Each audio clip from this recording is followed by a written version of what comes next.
Hello, मेरा नाम उज्ज्वलानंद जैन। आप देख रहे हैं मैकेनिकल सारथी। तो आज हम डिस्कस करने वाले एक बहुत इंपॉर्टेंट टॉपिक को, जो रिसेंटली बहुत सारे बच्चों के डाउट हैं, क्योंकि आरआरबी जे का जो है नोटिफिकेशन वो आ चुका है, उसमें भी वैकेंसी जो है वो डिसेंट है। तो बहुत सारे बच्चों का ये कन्फ्यूजन है कि हम आरआरबी जे की तैयारी करें या गेट की तैयारी करें। दोनों ही अच्छे एग्जाम हैं, दोनों ही के अपने फ़ायदे हैं। सो ये जो कन्फ्यूजन है स्टूडेंट में, मैं उसको दो पार्ट में डिवाइड कर देता हूँ।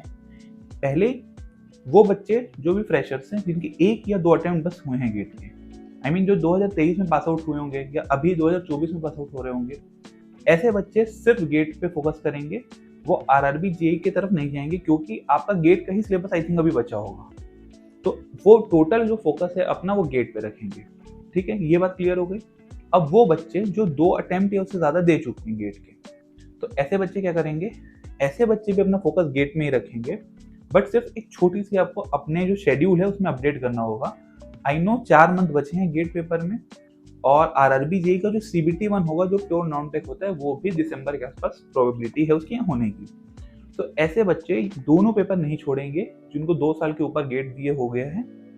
वो सिंपली एक चीज करेंगे, आपको सिर्फ अब जो 2 साल बाद आपके पास बची है, वो सिर्फ एक चीज ही बची होगी मेरे हिसाब से, वो प्रैक्टिस सॉल्विंग स्किल। आप जितने क्वेश्चन सॉल्व करेंगे, प्रैक्टिस करेंगे, क्वेश्चन सॉल्व करेंगे, आपका गेट अच्छा जाएगा, ये आपको भी पता होगा। तो अपना जो अपने शेड्यूल बनाया होगा उसमें सिर्फ आप एक चेंज चेंज करेंगे। वो चेंज क्या है कि आप सिर्फ अपने डेली रूटीन में 1 आवर के लिए, 1 घंटे के लिए साइंस को पढ़ेंगे। साइंस आपको पता है कि जेई में काम आएगा। आरआरबी जेई में साइंस के 30 मार्क्स के क्वेश्चन है, 30 क्वेश्चन लगभग आएंगे अप्रोक्सीमेट, जिसमें फिजिक्स, केमिस्ट्री, बायोलॉजी, 3 सब्जेक्ट आपको पढ़ने हैं।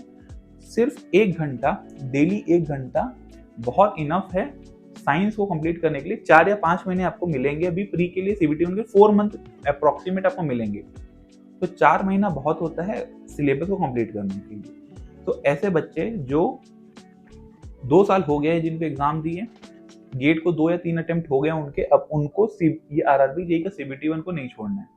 उनको सिंपली क्या करना रहेगा? उनको सिंपली 1 घंटे अपने, आप गेट को मत छोड़िए, मैं ऐसा नहीं बोल रहा हूँ कि आप गेट को छोड़ दीजिए।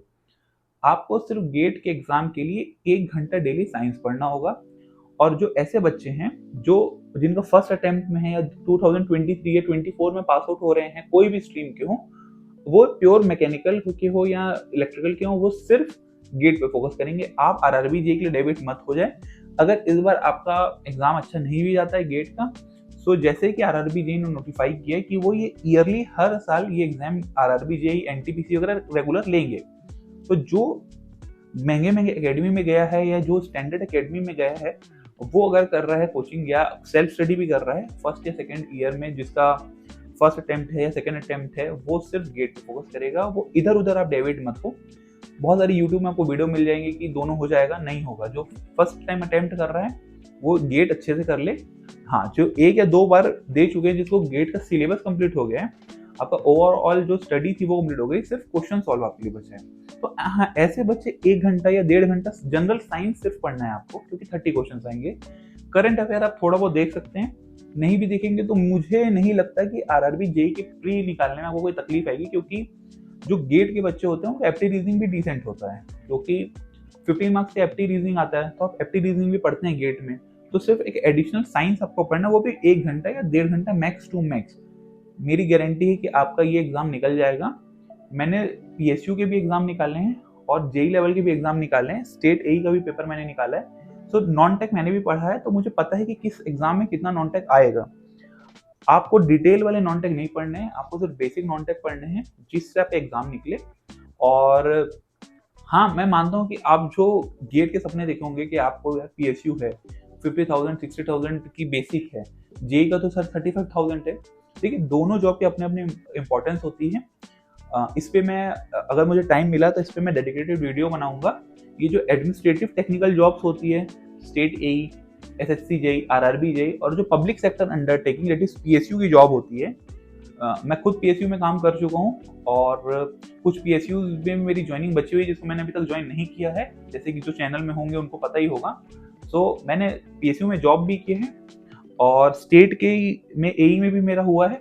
सो तो मुझे दोनों का आइडिया है, दोनों जॉब्स का, कि दोनों जॉब्स की इंपॉर्टेंस और गुड या बैड दोनों जॉब में क्या है, तो उस पर मैं अलग वीडियो बना दूंगा। बट हाँ, जैसा कोचिंग वाले गेट के लिए हुआ बना के रखे हैं, आप इतना ब्लाइंडली उसको फॉलो मत करिए। रियलिटी कई बार अलग हो सकती है। मैं ऐसा नहीं बोल रहा हूँ कि पीएसयू बेकार है या एडमिनिस्ट्रेटिव की जो टेक्निकल पोस्ट है वो बेकार है, पर आप एकदम अपने दिमाग को एक जगह स्टक मत करिए। हाँ, आप फर्स्ट अटेम्प्ट या सेकंड अटेम्प्ट दे रहे हैं तो आपका प्योर फोकस अर्जुन की तरह मछली की आंख में ही होना चाहिए। बट जो 1 या 2 साल अटेम्प्ट दे चुके हैं वो थोड़ा सा रिलैक्स कर लीजिए चीज़ों को, थोड़ा दूसरे एग्जाम्स को भी देखिए। मैं ऐसा नहीं बोलूँ कि दूसरे एग्जाम्स में ही चले जाइए आप, गेट आप दे सकते हैं, क्योंकि आपको सिर्फ अब उसमें फाइन करनी चीज़ें, न्यूमेरिकल सॉल्विंग स्किल आपको बढ़ानी है, अलग अलग टाइप के क्वेश्चन सॉल्व करने हैं, वैरायटी ऑफ क्वेश्चन सॉल्व करने हैं। तो हार्डली उसमें आप 6 to 7 आवर्स से ज़्यादा मैक्सिमम आप पढ़ेंगे, उससे ज़्यादा नहीं पढ़ पाते भाई, मैं भी नहीं पढ़ पाता था। तो मेरे हिसाब से नहीं लगता कि आप 10-10, 12-12 घंटे सिर्फ क्वेश्चन सॉल्व करेंगे। 6-7 घंटा बहुत होता है क्वेश्चन सॉल्व करने के लिए। आप 1 घंटा जनरल साइंस के लिए निकाल लीजिए, आरआरबी जेईई पे अच्छा पेपर है, उसको छोड़ना मत, ठीक है। और अलग अलग जोन में, उसमें तो जोन में भी पोस्टिंग होती है, आप जिस जोन से आते हैं उसमें पोस्टिंग हो जाती है। तो जो जिनको होमोफोबिया होता है, घर का होम सिकनेस होती है, उसके लिए भी अच्छा है। तो आरआरबी जेईई भी अच्छा ऑप्शन है। तो आई होप आपके दोनों का डाउट क्लियर हो गया होगा गेट और आरआरबी जेईई के बीच का।